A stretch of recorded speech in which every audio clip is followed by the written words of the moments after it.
अफगानिस्तान के हालात के लिए दुनिया अमेरिका को जिम्मेदार मान रही है। जल्दबाजी में फौज वापस बुलाने को लेकर बाइडेन सवालों के घेरे में है।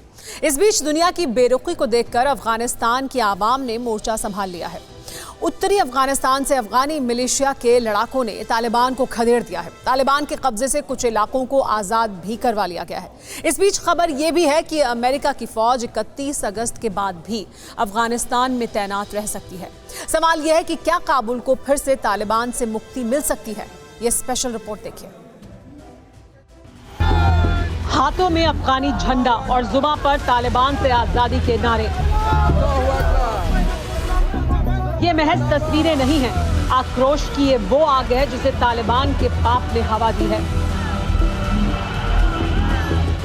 अफगानिस्तान की जमीन को बेगुनाहों के लहू से रक्त रंजित कर काबुल की सत्ता पर काबिज होने वाले तालिबान के खिलाफ अफगानी आवाम अब सड़क पर उतर आई है। अफगानिस्तान की आवाम जानती है कि तालिबान के राज में उनकी जिंदगी नर्क से भी बदतर होने वाली है, जिसकी तस्दीक काबुल से लेकर कांधार तक से रोज आने वाली तस्वीरें कर रही हैं। तालिबान के जुल्मों से अफगानिस्तान करहा रहा है, वो भी तब जब अफगानिस्तान के कई इलाकों पर तालिबान का कब्जा नहीं हो पाया है। इसीलिए लोग सड़कों पर उतर आए हैं। इसका असर भी नजर आने लगा है। अफगानिस्तान के उत्तरी इलाकों में अफगान मिलिशिया तालिबान से जंग लड़ रही है। कई इलाकों से तालिबानी आतंकियों को खदेड़ दिया गया है। पुले हेसर और अंदरब को तालिबानी कब्जे से मुक्त करा लिया गया है। ये तस्वीरें पुले हेसर इलाके की हैं, जब तालिबान को यहाँ से खदेड़ा गया। यहाँ की इमारतों पर तालिबान के सफेद झंडे को उतारकर अफगानिस्तान का झंडा फहरा दिया गया। अफगानिस्तान के हालात और तालिबान की करतूतों को देखते हुए अमेरिका भी सतर्क हो चुका है। मौजूदा वक्त में काबुल में 6000 अमेरिकी सैनिक पहुँच चुके हैं। पेंटागन के मुताबिक काबुल एयरपोर्ट के करीब सेना का बेस तैयार किया जा रहा है। इसके साथ ही अफगानिस्तान को लेकर नाटो के 30 देशों के विदेश मंत्रियों की इमरजेंसी मीटिंग बुलाई गई। वीडियो कॉन्फ्रेंसिंग के जरिए हुई मीटिंग की अगुवाई नेटो के सेक्रेटरी जनरल जेन्स स्टोल्टनबर्ग ने की।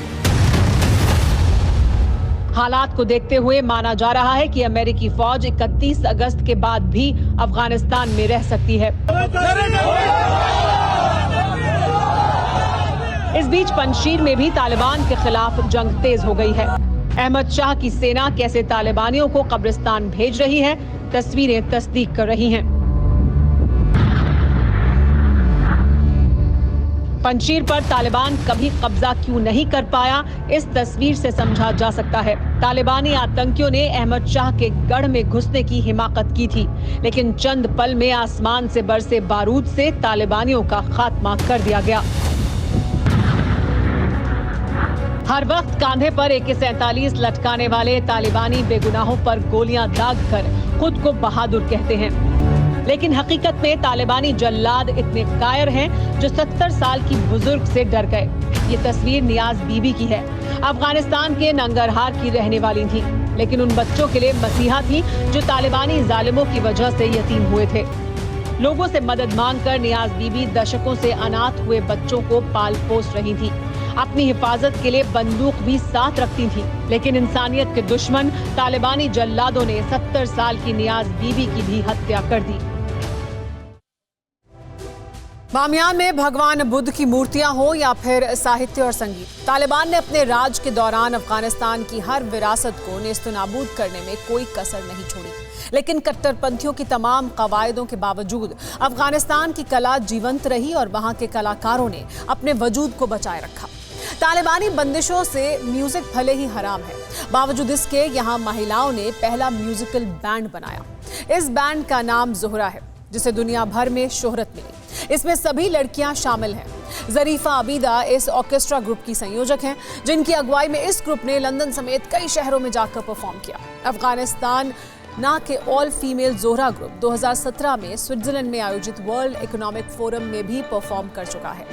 अफगानिस्तान की लड़कियों का ये साहस संघर्षों से जूझकर सपनों को हकीकत में बदलने की कहानी है। उम्मीद है कि बेटियों के दुश्मन तालिबानी शैतानों की बुद्धि ठिकाने पर आएगी। फिक्र आपकी, सोमवार से शुक्रवार रात 9 बजे सिर्फ TV9 भारतवर्ष पर।